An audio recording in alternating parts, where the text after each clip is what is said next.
Welcome back to Energetically You, where we talk all things optimal wellness, abundant mindset, and empowered decision-making. I'm your host, Megan Swan, a wellness coach and consultant, and the founder of Megan Swan Wellness and the Sustainable Integrated Wellness Approach. I help high-performance individuals thread more wellness into their lifestyle so that it becomes a way of life and not a check mark on their to-do list. I design custom, approachable wellness lifestyles because there is no one-size-fits-all wellness. After working with me, people have more energy, confidence from within, and ultimately make more aligned and empowered decisions for themselves. There is nothing I enjoy more than watching these transformations occur.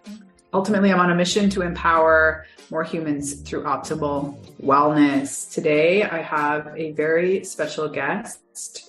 Her name is Cheryl Brown Merriwether. She is the co-founder, Vice President, Executive Director of International Center for Addiction and Recovery Education. The acronym is ICARE. Cheryl brings over 2 decades of experience in corporate HR management at AT&T, addiction recovery awareness, and adult education to the International Center for Addiction and Recovery Education. As VP and Executive Director, she oversees and directs the administration, operations, and student support, serving services for ICARE's 3 divisions. Strategic Sobriety Workforce Solutions, that's where we're going to focus most of our conversation today, International Association for Professional Recovery Coaches, and the NET Institute. Additionally, Cheryl is the current 2-term president of GOSHRM. I'm not sure what that stands for. I will ask her. And active board member of Project Opioid and adjunct faculty member of the University of Phoenix. Cheryl graduated from the Raleigh Social Enterprise Accelerator in 2002 winter program, which provides mentorship, one-on-one coaching, and resources to social entrepreneurs seeking positive social change.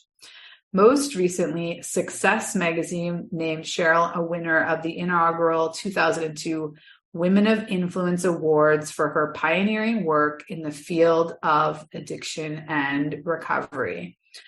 In short, she's a powerhouse in this realm, and I can't wait to pick her brain and dive right in. Hi, Cheryl. I'm so excited to have you here today and get to know you better and hear all about your journey to where you are today, because it's so very interesting. So let's start with, how are you? How's your morning been so far? Well, Megan, thank you so much for taking time to spend with me today. I am having an interesting morning. I don't know if you know this. I'm located in Central Florida, and we have a little hurricane. Well, it's currently labeled a tropical storm, but they say by the time it arrives tomorrow, it might be a Category 1 hurricane. So, this is the second one of these in the month or so down here. So I am well. Thank you for asking. But, it does require you to keep an eye on the sky, so to speak. Yeah, a little bit of anxiety to cap off the morning. Excited for this conversation because I really respect your work, and I'm really interested to understand sort of the trajectory of your journey. You had such a long stint in corporate HR. I'm sure you're using all of those incredible skills in the current project, but I'd love to know sort of what was happening for you when you made that, very drastic transition out of corporate. Well, Megan, everybody has a story. And so my story probably goes back a little bit before my time in corporate America. And it started when I was a little girl growing up in my family of origin, where there were some issues. My father was an alcoholic. My mother struggled with mental health issues. At that time, they called them nervous breakdowns. So, and I was an only child. So I grew up in a family that I kind of thought those things were normal, and they put things in place in terms of patterns in your life that continue into adulthood that you don't even realize, and until you get older and start to learn about these things. So as I grew working in corporate America and dealing with, by then, my adult family issues. I was married. I was a mom with children and going through different personal things while trying to work, trying to go to school. I could do all things, right? Things started to fall apart. At some point in time, things do when you don't have solid foundations. So I've learned so much about this. So while I was spending 20 years plus working in the corporate space, I actually started to learn about myself, and I learned about things like codependency. It's like, oh, wow. Oh, I've heard of that, but I never knew what it was. And it's like, oh my gosh, I'm the poster child for codependency. And I learned about, I'm acquiring all these letters behind my name, certificate in this and master's degree in that.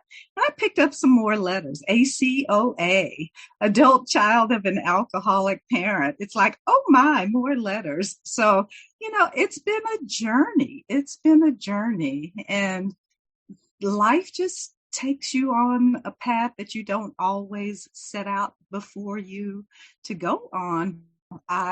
While I was going through the workplace, I went to college and became an adult educator. So now I work in adult education, but I am able to use the corporate experience with the addiction and recovery experience, with the HR experience, so it's all really come together for such a time as this.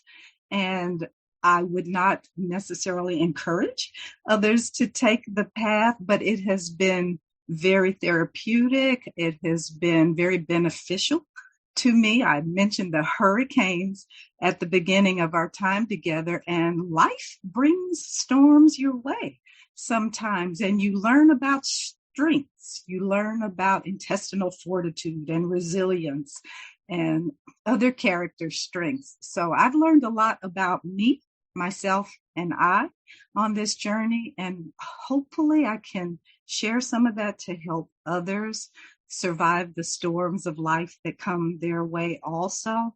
And that's what it's all about for me now. So is that kind of what you were looking at? Yeah. So, I'm curious if you don't mind sharing a little bit more in terms of, I too had an alcoholic father. He committed suicide when I was 17. And I took that.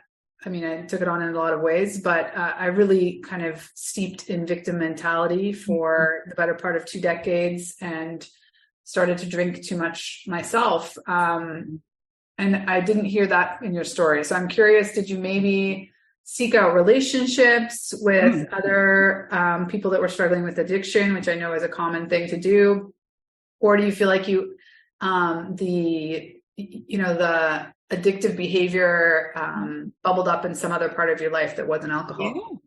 Well, first of all, let me just say my heart breaks for your experience because, there are no words. And having not walked in your pathway, I don't know exactly what you've gone through, but I know, in a related manner that is very traumatic. So I celebrate your journey to find wholeness and healing, and now use what you've gone through to help others. So I don't want us to move forward without acknowledging that. So congratulations to you. You're a survivor. And now you're using that to help others, as is what I'm trying to do. So to answer your question, yeah, this thing I've learned so much, Megan, about substance use disorder and addiction and recovery in my own journey, and now through the work that I do. And there's different types of addiction. There's substance misuse. There's also behavioral addictions. And my experience as an adult child of an alcoholic parent really played out through relationships, unhealthy relationships. I mentioned being a codependent, right? I grew up with an intent to fix.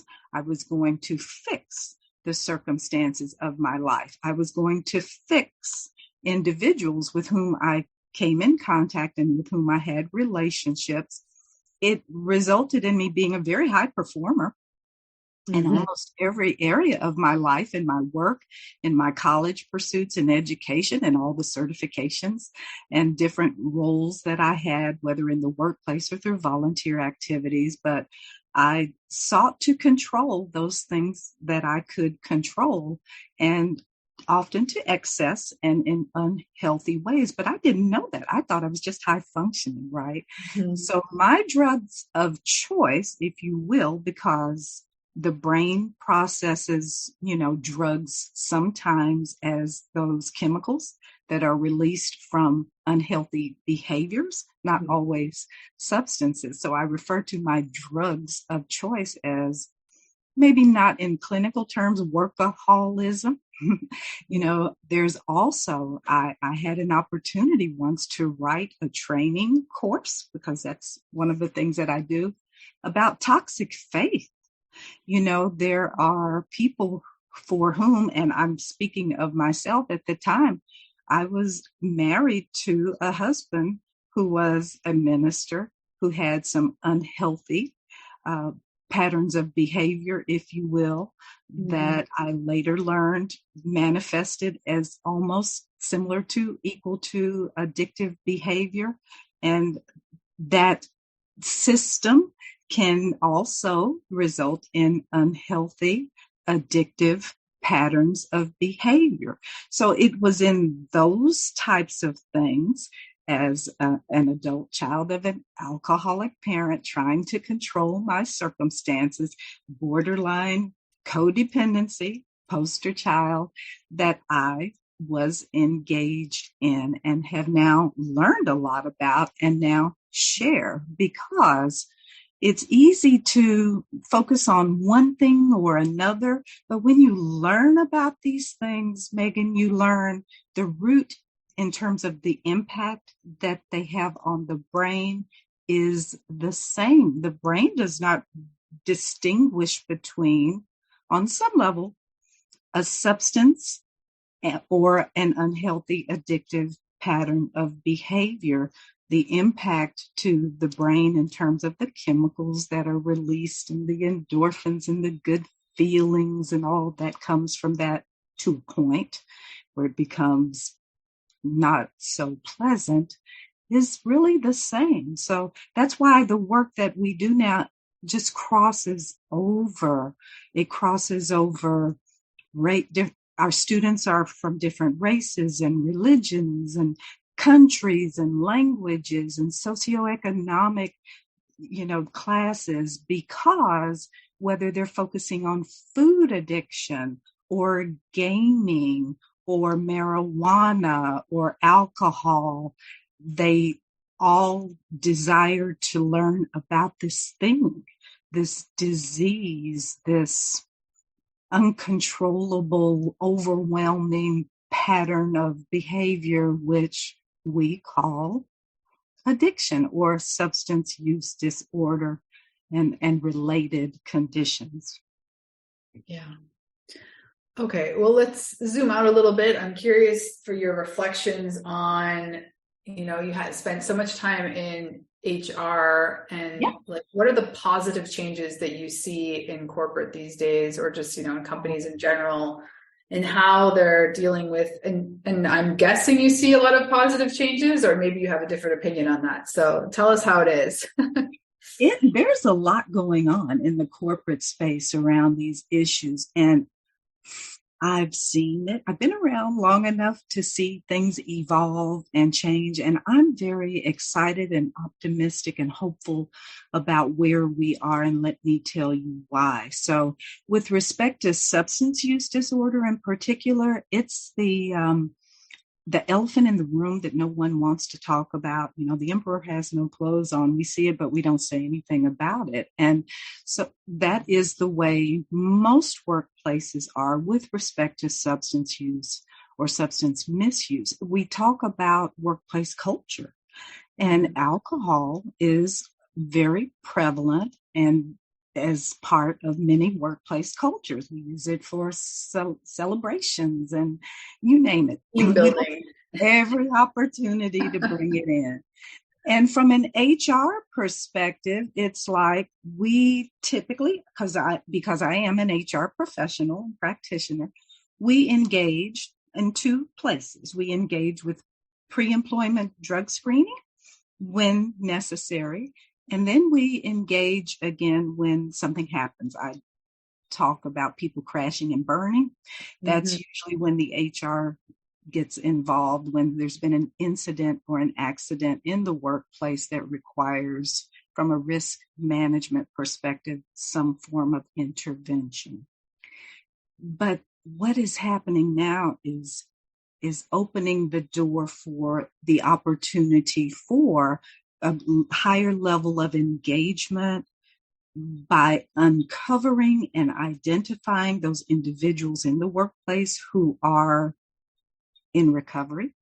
So we see an increased awareness that those 23 or 24 million people in the United States who are in recovery, many of them are in the workplace. And they have lived experience, as I do, as you do.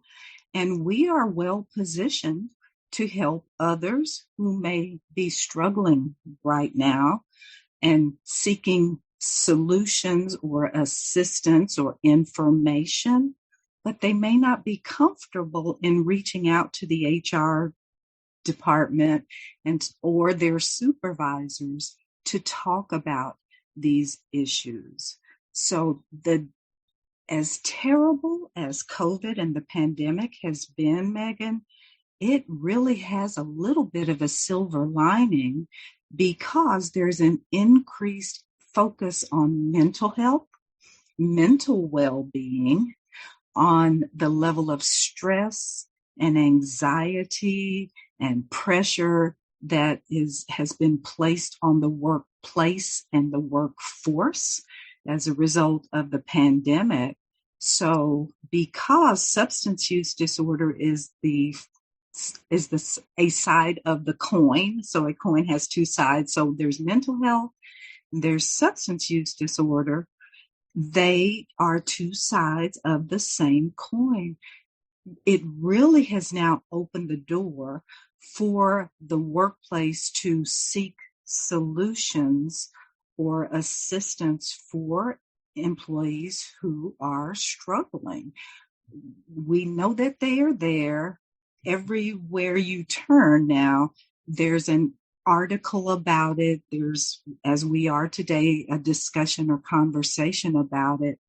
And so therefore, there are now new and innovative solutions that are engaging the individuals, the champions, and their allies, many of whom have personal lived experience because they may be in recovery themselves, or, like me, have a family member or loved one that they have experienced this journey with.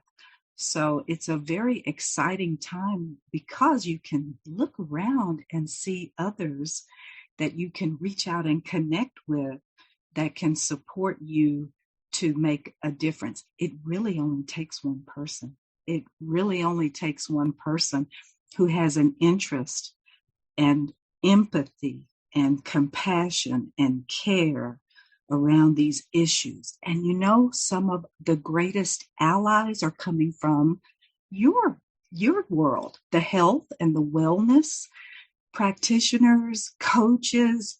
They're like saying, yes, let's collaborate, let's partner, because they're in the workplace, well established, often through employee benefit programs, employee assistance programs.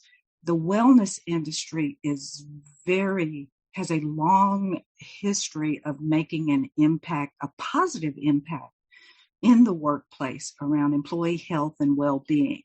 But they don't know this specialty or this niche relating to substance use disorder and addiction. So they are becoming our partners. They are becoming our allies and our champions. And they're sending their coaches to us to add this specialty which then allows them to be even more effective in the work that they are doing. So it's a very exciting time in the workplace, but it sadly has come about because of something that's very devastating. But we look for, the silver lining where we can find it.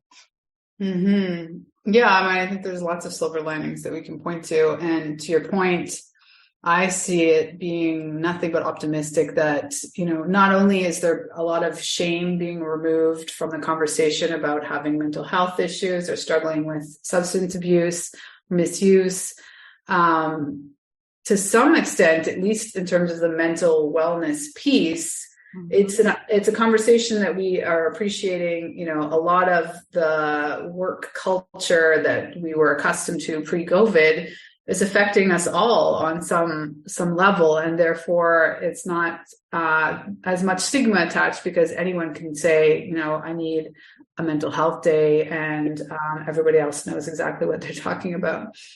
And I also find it optimistic. I know the Salesforce, for example, now has like a quite substantial sober force within their company. I'm sure that's a pattern. I know Amazon as well has like a growing sober, they don't call it sober force, I don't know what it's called, but there's just a lot going on in terms of companies internally trying to be more open-minded and creating this community within. And I think that's really something that AA, for example, did from the beginning. But I feel like another aspect of the pandemic, they at least coincided. Whether one caused the other, I don't know. But, the explosion of people talking about sobriety on social media, and it no longer being this, like, I want to stay anonymous in my sobriety. There's definitely some, I know some long-standing members of AA find it quite jolting to see, sober AF t-shirts everywhere. And it's like a very different approach to it. But I guess because, in my situation, I learned during the pandemic that I fall in the spontaneous sobriety category, meaning I didn't go to AA. I really didn't have any support other than one of my dearest friends who had been sober for 7+ years before. I had one person to kind of bounce off my experience with. It was more of a decision and like a health choice. And that is the type of person that I tend to attract in terms of working with. I'm not equipped to deal with someone who's in like the depths of a substance abuse struggle. There are people that are to do that. So I'm curious, when you were talking, I was thinking, like, I think it's sort of the same thing when you, on the one hand, it's like HR looking at risk management and essentially like, do we need to manage this, in quotes, manage this problem, versus, having coaches come in and just simply educate company-wide culture. It's like, look, it's possible to have really fun events without alcohol being at the center. How can we? The fun thing, there's this thing called Disrupt HR. There are groups around the country, and I even spoke to one lady, I believe she's in another country, but these are HR practitioners who are saying, we need to challenge the way we do business, right? And some of it is generational. Older folks, we're, more practical protocol, follow the rules, and not that rules are bad. We need rules. They're there for a reason, risk management, so to speak.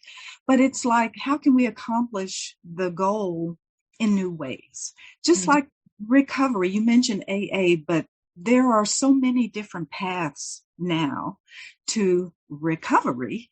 And the goal is just to get to recovery so that we save the lives and the future and all that comes with that. So, it's a time to challenge the status quo, if you will. And there's so many wonderful movements. You mentioned the sober force, and we're aware of a program in Oracle. We have one of our graduates that's in Oracle. She's done a lot of work with wellness programs, and she's rocking and rolling, expanding the discussions and conversations in Oracle. And we had a gentleman from Wayfair that contacted us, and he's doing something with something called Way Sober. So yeah, but it's one individual who often is in recovery, who dares to break the silence around this and say, am I alone, or are there others here who, for whom this is an issue? And I believe we know that there are like 1/3 of folks don't really consume alcohol as one substance, but they are there. So to your point, we just need to create a little bit of safety in the workplace so that the system exists, whether it is through a peer. There's a big growing peer movement. I'm not sure if you're familiar with that. The peers, there are, people who are certified as peers at the state level.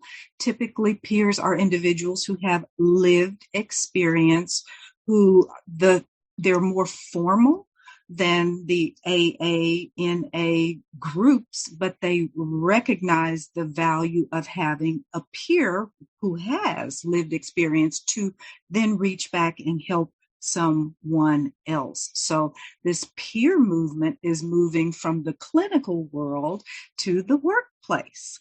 Let's find those champions, those peers, those allies, whatever you want to call them, and engage them around this issue. Circumventing sometimes the HR organization, just because everyone is not comfortable attaching themselves to solutions that they feel may put their privacy at risk. But it's a generational thing. Younger folks in the workplace in particular are like, let's talk about it.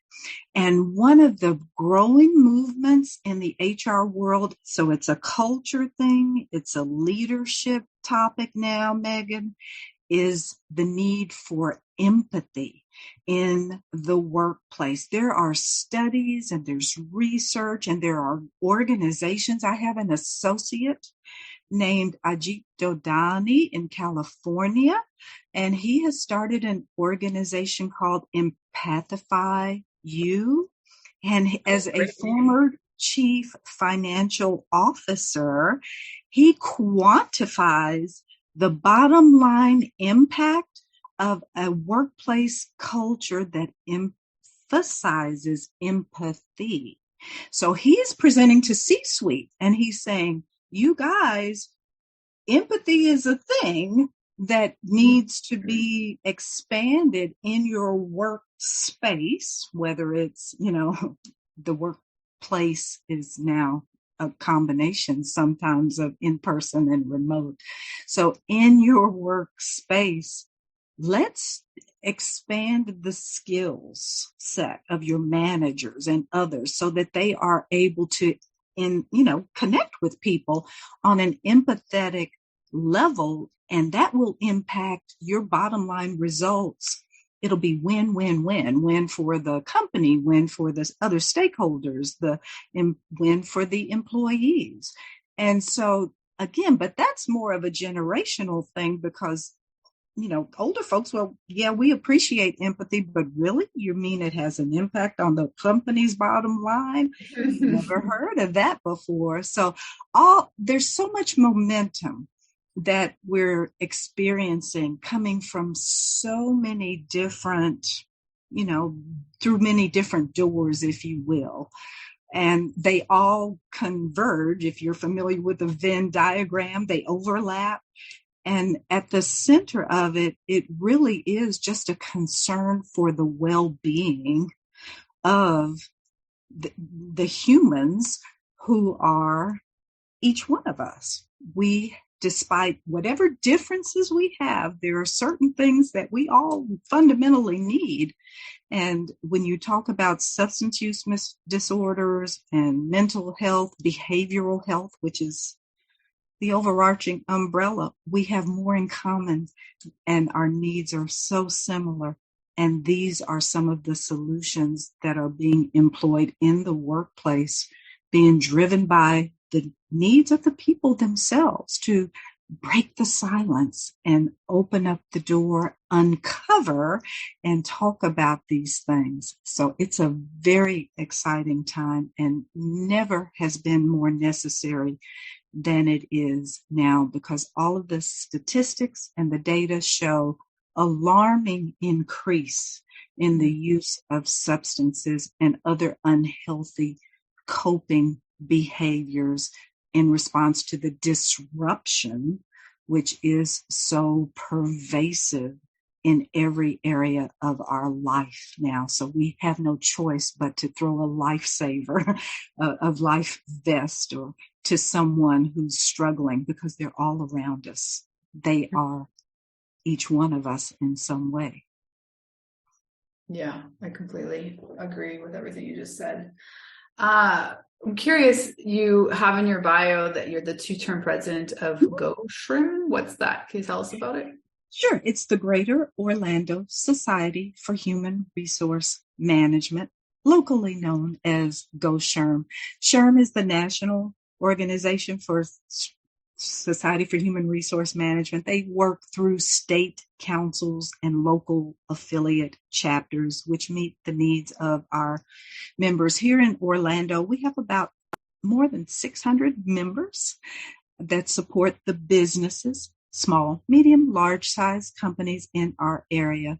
So we are members of the professional association, and we serve the needs of our members and by extension, their employers, the companies that they support, and by further extension, the communities in which we live. So I am now in my second year in that role, and it has been just a wonderful experience, in part because we've just been recognized at the state level and the national level with awards that reflect a collaboration, Megan, between the SHRM organization, the local workforce board. There are workforce boards around the country that get funding to ensure that people can find jobs.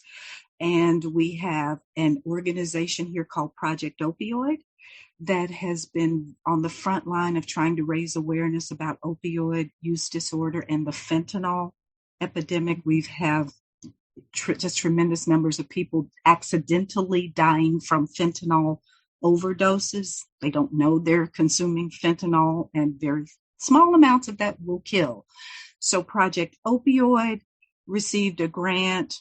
The Workforce Board received a grant to provide training to the employers and the HR professionals around how to identify substance use disorder, opioid use disorder, and provide training for the HR practitioners on how to save a life. Narcan is something that is very easily administered that can be used to save a life of someone accidentally overdosing on fentanyl or other opioids. So they contracted with my organization, ICARE, to create this training program, but it was the power of the collaboration between us as an education provider, the local workforce board, whose mission it was to, support the business community, Project Opioid, which had a specialty in a particular crisis area, and then the GOSHRM, which represents over 600 HR practitioners locally. So we all came together, created an amazing program. We've trained about 100 HR practitioners in our local area and beyond. We took them through a facilitator training program that provides anyone with the knowledge and the skills and the resources that they need to deliver awareness presentations. Think lunch and learn. So if we give you the slide deck and train you on what the slide says with respect to this is what, your brain looks like when it's on certain substances.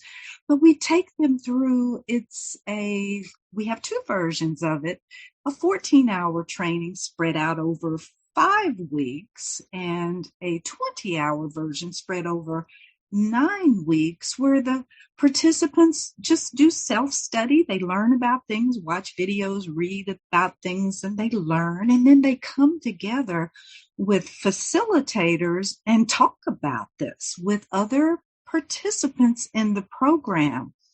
And folks get so excited about going back to their workplace and doing a lunch and learn, or doing a management training, or doing a safety break or something around some of the topics that they're learning. But it's extending the workforce, if you will. It's breaking the silence and creating safety around these conversations, which, remember, I talked about the old-fashioned way was just crisis management.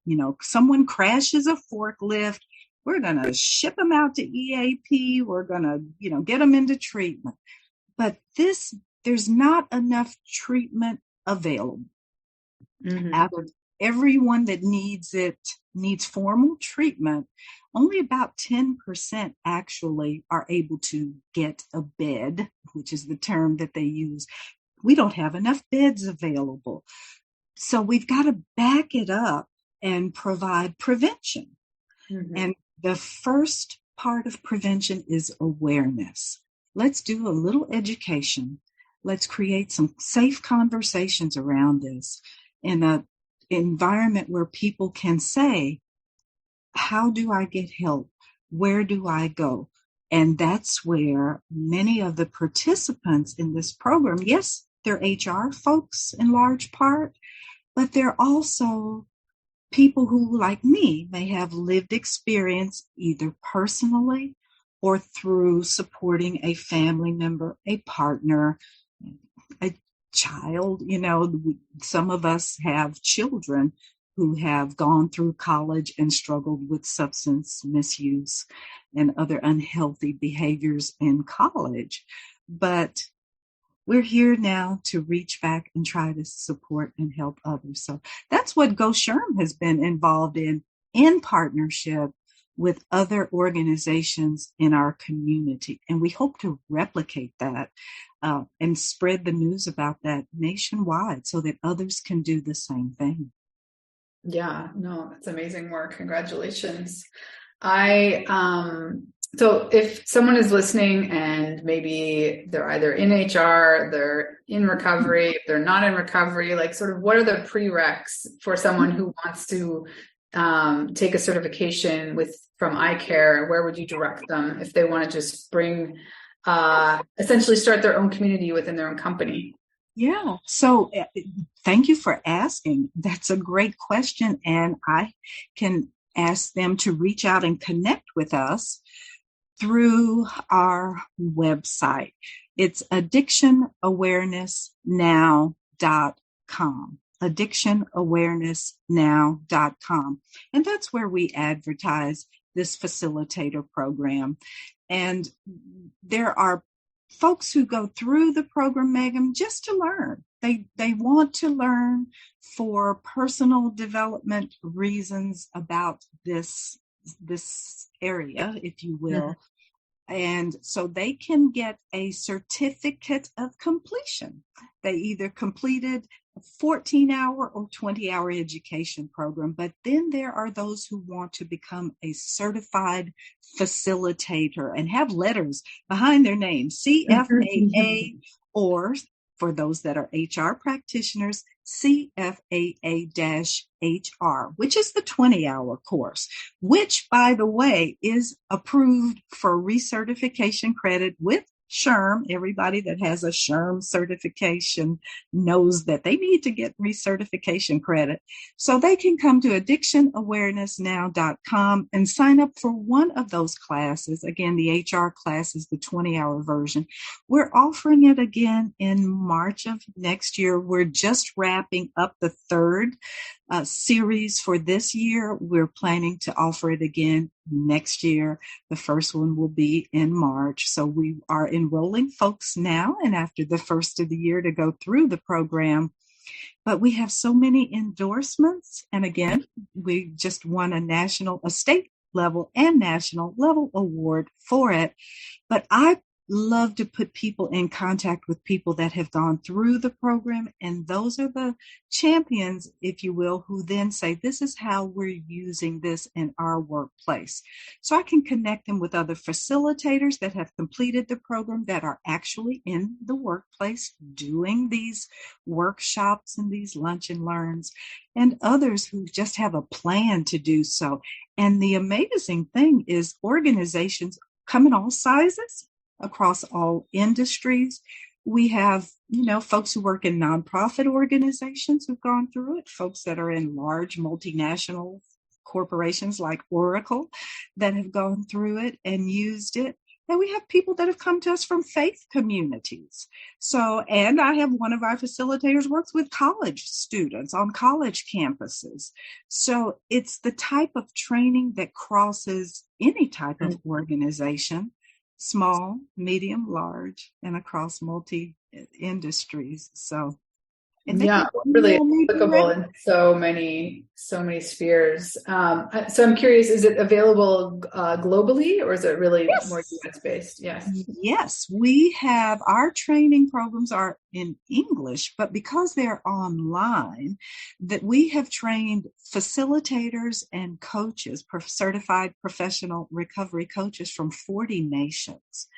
And so It is amazing to participate in the experience because sometimes we can have tunnel vision and think that everybody thinks like us and everybody, looks at things the way we do. So that's why the blended platforms allow for rich discussion and idea generation from people, not only through different worldviews, if you will, but they bring their entire self to the conversation. So let me tell you my background, my story, and this is what I'm thinking. What do you think? What do you suggest? So it really, and we keep them together. We try to keep the participants together. We have a closed private Facebook group and a private closed LinkedIn group. So whether you prefer one over the other, we are there to support you with ongoing networking opportunities within a community, within a tribe,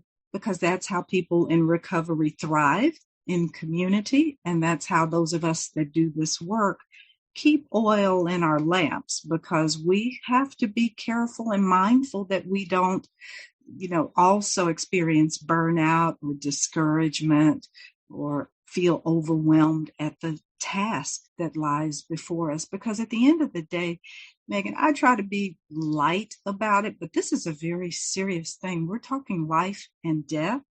Mm-hmm. And that's why people in recovery are so grateful to find other people in recovery who are doing this work. We partner and collaborate and support one another because we know the importance of what we're doing. I'm not sure if you're familiar with the starfish story. I always talk about the starfish story. I'm in Florida, so we have beaches, and you get up in the morning and the starfish get really emotional and heavy. Oh, you haven't heard the starfish?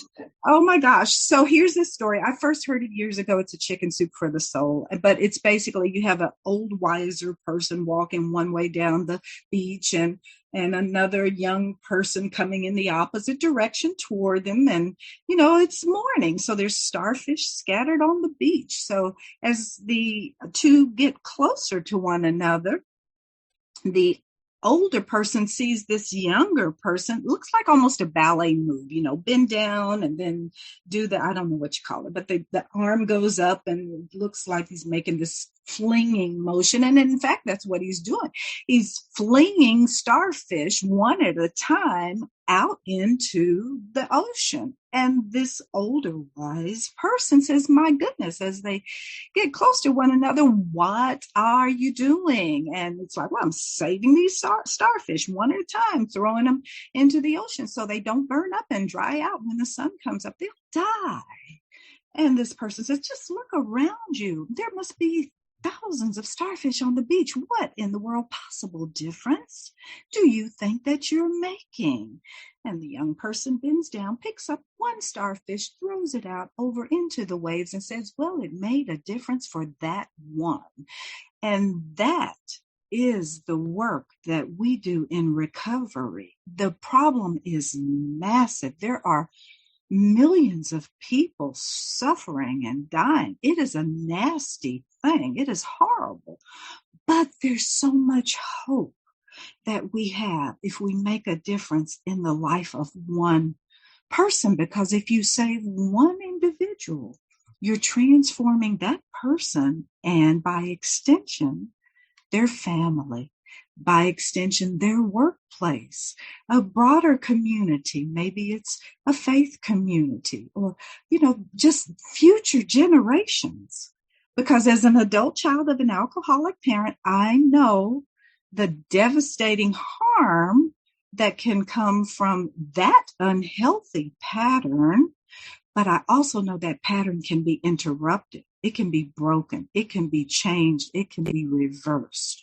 And then the good that can come from that transformation can inure to future generations. And for example, the work that we're doing, Megan, we're impacting countless people through just our conversation and the work that you do ongoing. So that's the starfish story. You can Google it. It's Well, thank you so much, Cheryl. I think that's a beautiful place to leave this off. And we'll have all of the links that you mentioned and a few that you didn't in the show notes for people that want to reach out and connect with you and learn more about the incredible work that you do and the certifications that you offer. Any sort of parting words beyond the beautiful starfish analogy? I think it's classic. Oh, thank you. Well, it's not mine. I borrowed it, but I probably embellish it a little bit more. But it's powerful. And so my closing word is just that it only takes one person. It only takes one person. And that's why the peer movement is so powerful.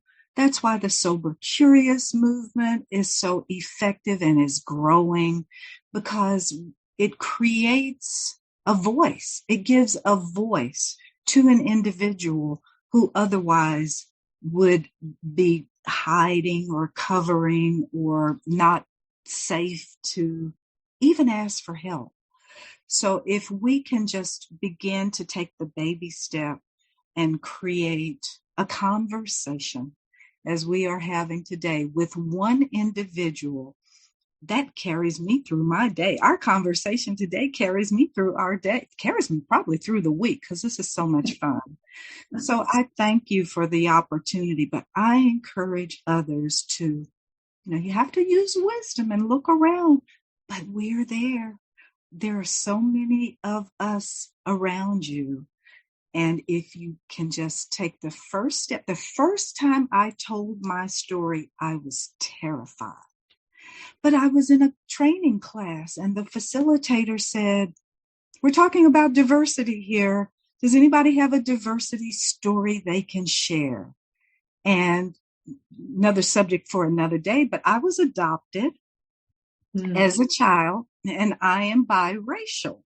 So, that classifies as, a diversity story, but I had never shared it.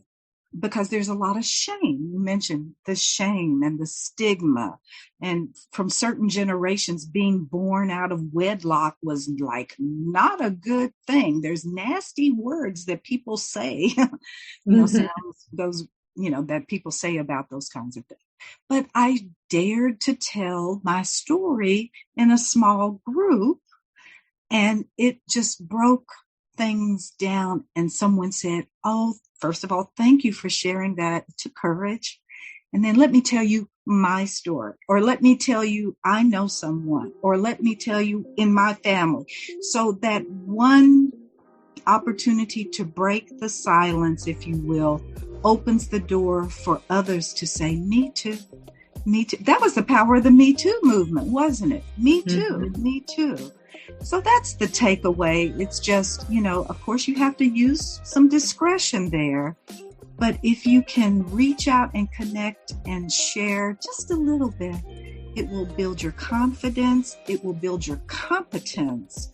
And it's like the ripple. You drop a pebble in a pond, and it creates the ripples. Well, that's what telling your story does in the lives of others. It creates a ripple effect for others to say, me too, me too, me too. And that's the momentum that we're trying to create. So I welcome the opportunity to do whatever I can to support you and or others. Just reach out and connect with me. We'll make it happen. We'll go save some lives. Amazing. Thank you so much, Cheryl. I look forward to being in touch and sharing this beautiful conversation we had. I think you're right. It's going to touch at least one life that it needs to touch, if not multiple. So we'll be in touch. Thank you. Thank you so much. Stay well, stay safe. Now I'm going to go batten down some hatches from a storm coming my way. Bye.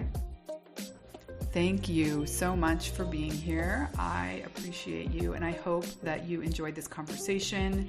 I would be really appreciative if you feel so called to support the show by either subscribing to the show on your favorite podcast platform, leaving us a review, and passing this episode or another favorite episode on to a friend.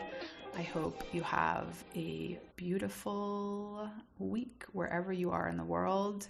Sending you my love.